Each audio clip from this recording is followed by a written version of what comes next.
ओ जी, बाजार जाकर सब्जी ला सकते हो ना? मुझे घर के काम से ही राहत नहीं है। तुम्हें सभी लोग आलसी कह रहे हैं, तो अलग अलग झूठ कहते हुए मरी जा रही हूँ। इसी समय ही तो खाना खाया ना, थोड़ी देर सोने दो, उठने के बाद देखता हूँ। तुझे खाने के बाद नींद आती है, नींद से उठने के बाद भूख लगती है। इन दोनों काम के अलावा तुम और क्या काम करते हो बताओ? बाजार हफ्ते में एक ही बार लगता है। कुछ सामान लाना है तो इस दिन लाना होगा। तुम कुछ भी कहो, लेकिन मुझे नींद बहुत आ रही है। तुम्हें जाना है तो जाओ, मुझे सोने दो। तुमसे शादी की है, इसलिए मुझे सहना ही होगा।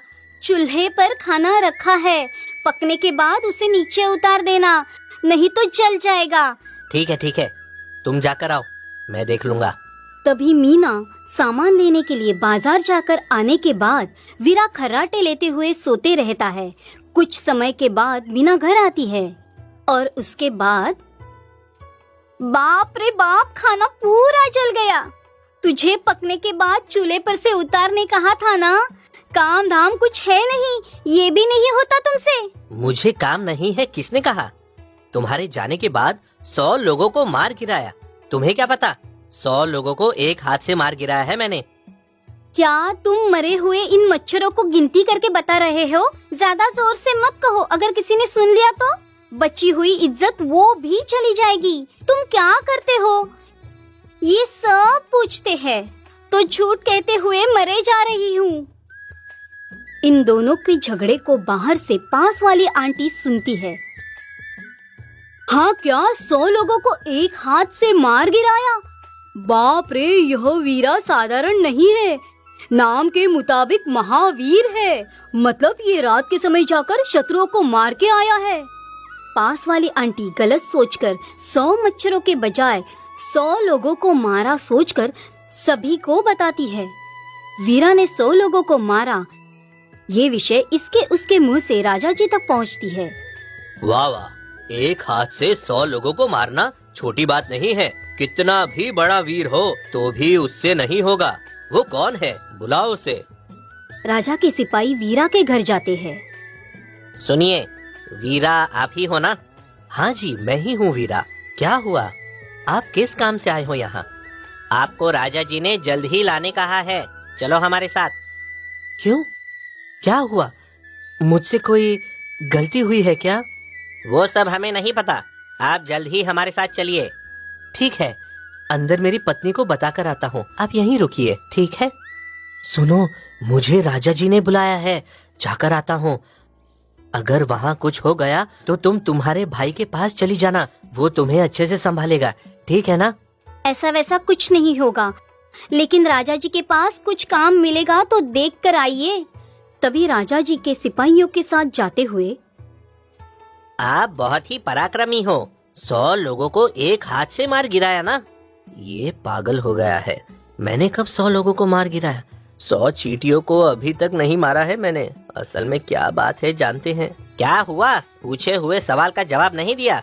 वो सब ठीक है, लेकिन तुम्हें ये बात किसने बताई? ये तो पूरे राज्य में पता है, आपके वीरता के बारे में बात कर रहे हैं सब। आपने इतनी वीरता होकर भी आपको कुछ पता नहीं, ऐसा क्यों बता रहे हो? आपका बड़प्पन है ये। अरे इसे क्या पता, मैंने तो मच्छरों को भी मारा नहीं अभी तक। ये क्या 100 लोगों को मारा है जैसी बात कर रहा है? कहीं तो कुछ गलत हुआ है, मुझे संभल कर रहना होगा। उस तरह सिपाहियों के द्वारा विषय को जानकर वीरा आए हुए सिपाहियों के साथ मिलकर राजा जी के पास जाता है। महाराजा, आपने जिस वीर को लाने को कहा था वो यही है, वीरा। वाह वाह, नाम में ही वीरता है। तुम्हारे बारे में पूरे राज्य को बात करते हुए सुना। 100 लोगों को एक ही हाथ से मारा, मतलब आप साधारण मनुष्य नहीं हो। आप जैसे लोगों की राज्य को जरूरत है। इसमें मेरा क्या है महाराजा? ये देखो, पराक्रमी लोगों के बारे में, उनके कार्य के विषय में बात करोगे तो वो स्वीकार नहीं करते। सुनो, मेरी एक छोटी सी अर्जी है। हमारे राज्य को आपकी जरूरत होगी तो मैं आपको उस समय बुलाऊंगा। उसमें क्या है महाराजा, आप जब भी बुलाओगे उसी समय आ जाऊंगा। तो फिर आपको ये हमारी छोटी सी भेंट स्वीकार करनी होगी। उस भेंट को लेकर वीरा घर जाता है। ये क्या वीरा, तुमने कब 100 लोगों को मारा? मुझे पता है तू इस घर को छोड़कर कहीं और गया ही नहीं। वही मुझे समझ में नहीं आ रहा है, आखिर ये सब क्या हो रहा है। कुछ भी हो, लेकिन राजा जी ने अच्छी भेंट देकर मुझे भेजा है, इससे हम खुशी से रह सकते हैं। तभी कुछ दिन गुजरने के बाद हमारे राज्य में चोरी बहुत हो रही है महाराज। हमारे सिपाहियों ने बहुत कोशिश की, लेकिन वो मिल नहीं रहे। क्या करे बताइए। इसमें सोचने की क्या बात है? एक हाथ से 100 लोगों को मार गिराने वाला वो शूरवीर है ना। तभी राजा के सिपाहियों द्वारा खबर सुनकर वीरा, ठीक है, मेरे लिए एक घोड़े को छोड़कर आप लोग जाइए, मैं थोड़ी देर बाद आता हूँ। तभी राजा के सिपाही एक घोड़े को छोड़कर जाने के बाद अब कोई लाभ नहीं है, मुझे इसी समय यहाँ से बचकर दूसरे राज्य में भागना होगा। इस घोड़े पर बैठकर भागता हूँ। अभी यहाँ से भाग जाऊंगा सोचने वाला वीरा घोड़े पर बैठकर आगे जाता है। उस घोड़े को वीरा के चप्पल का कीला चुभता है। तभी घोड़ा कहीं ना रुकते हुए उसके आदत के अनुसार राजा के महल के पास जाता है। ये क्या? ये घोड़ा राजा जी के महल के पास लेकर आ गया। अब राजा जी के पास जाना ही होगा। तभी ना सोचते हुए राजा जी के महल के अंदर जाकर भूल से राजा जी के पास जाता है वीरा। हाँ, आ गए महावीरा। हमारे राज्य में चोरी बहुत हो रही है। अगर उन्हें ऐसे ही छोड़ दिया तो कल के दिन हमारे खजाने को भी चुरा लेंगे। उन्हें किसी भी तरह जान से या उन्हें मार डालकर बंदी बनाकर मेरे सामने लाने की जिम्मेदारी तुम्हें दे रहा हूँ। तुम्हारे लिए तो ये कोई बड़ा काम नहीं है। ठीक है महाराजा, मैं उन्हें बंदी बनाकर ले आता हूँ। तभी राजा के पास से घर पर आता है। सुनो मीना, मेरा तो काम ही हो गया। मैं वीर नहीं हूँ, ये विषय अब बाहर आ जाएगा। अब राजा के हाथ से मेरा मरना तय है। अगर मैं 4 दिन में लौट कर नहीं आऊंगा तो तुम तुम्हारे भाई के पास चली जाना। ऐसा कुछ नहीं होगा, डरिए मत। डरो मत कह रही हो? वो लोग बहुत खतरनाक चोर हैं। वो लोग मुझे नहीं छोड़ेंगे, मार डालेंगे।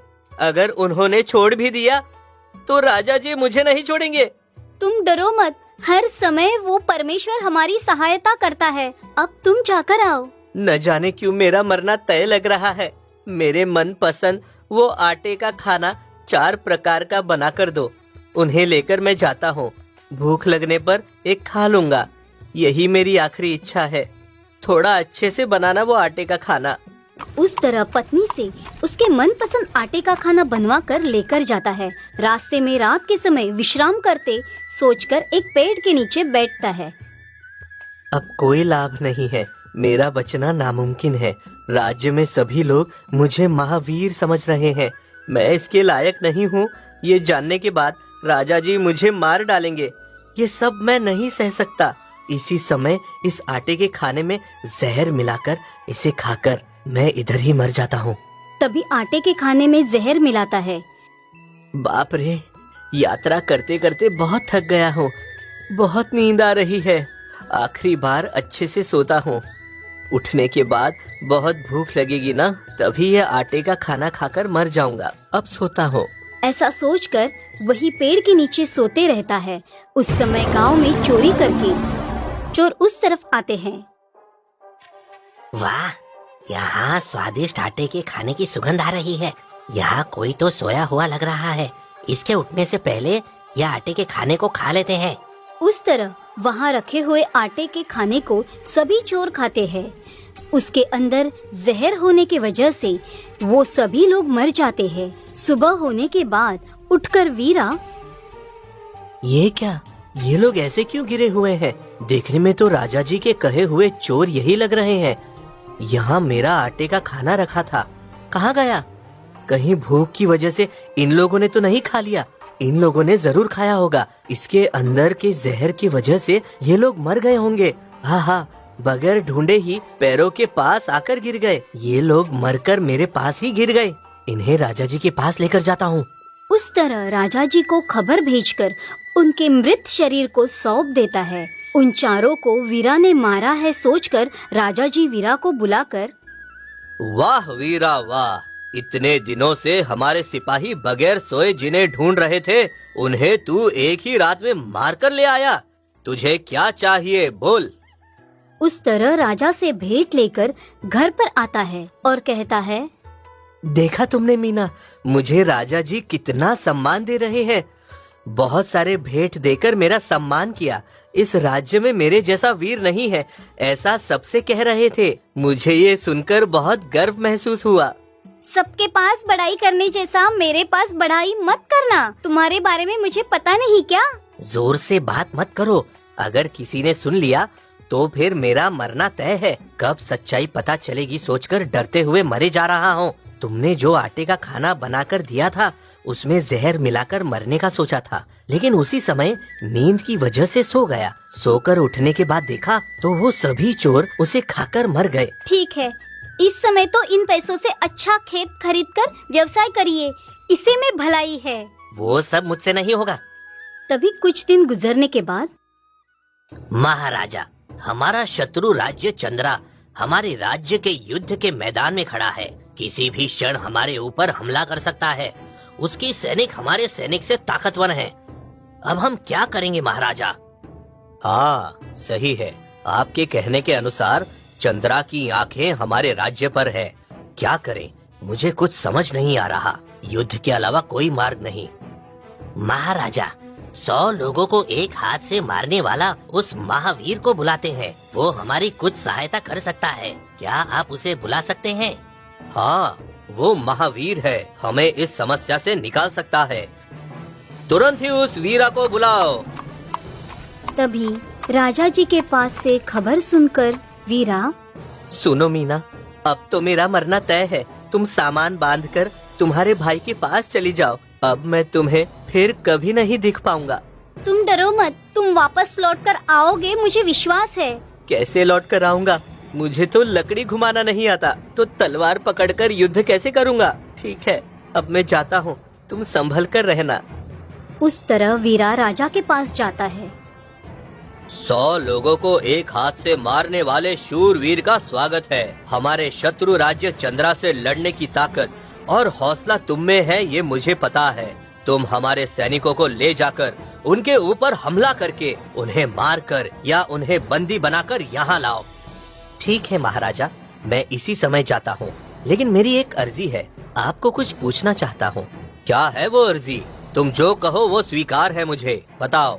महाराजा, 2 रस्सियाँ लाकर मुझे मेरे घोड़े से बांध दीजिए। अगर मैं युद्ध में थक भी जाऊं तो घोड़े से उतरे बगैर दुश्मन के ऊपर हमला करते हुए मिट्टी में मिला दूंगा उन्हें। वाह वाह, तुम्हारा हौसला देखकर लगता है विजय हमारी होगी। इसी समय इस वीर को लगने वाले सामान को दे दिया जाए। महाराजा, मैं पहले उस शत्रु राज्य से लड़ने के लिए जाऊंगा। मेरे जाने के 1 घंटे बाद इन सैनिकों को भेज दीजिए। ठीक है, तुम्हारे जाने के 1 घंटे बाद हम सभी आ जाएंगे। इस तरह वीरा उसके पैरों को घोड़े से बांधकर वहाँ से चला जाता है। इन्हें मेरे पीछे आने के लिए 1 घंटा लगेगा। इतने समय में मैं इन जंगलों में जाकर अपना सर छुपा लेता हूँ। अगर ऐसे किए बगैर युद्ध में गया तो मेरी जान जा सकती है। ऐसा सोचते हुए घोड़े के ऊपर से जाते समय उसके चप्पल का खीला घोड़े को चुभता है। फिर घोड़ा बहुत ही तेजी से आगे की तरफ जाने लगता है।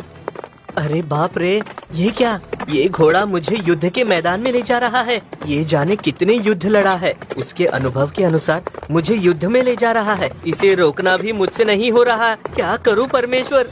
इस तरह तेजी से जाने वाला घोड़ा 2 ताड़ के पेड़ के बीच में से जाता है। वो ताड़ के पेड़ पहले से ही टूटे हुए रहते हैं।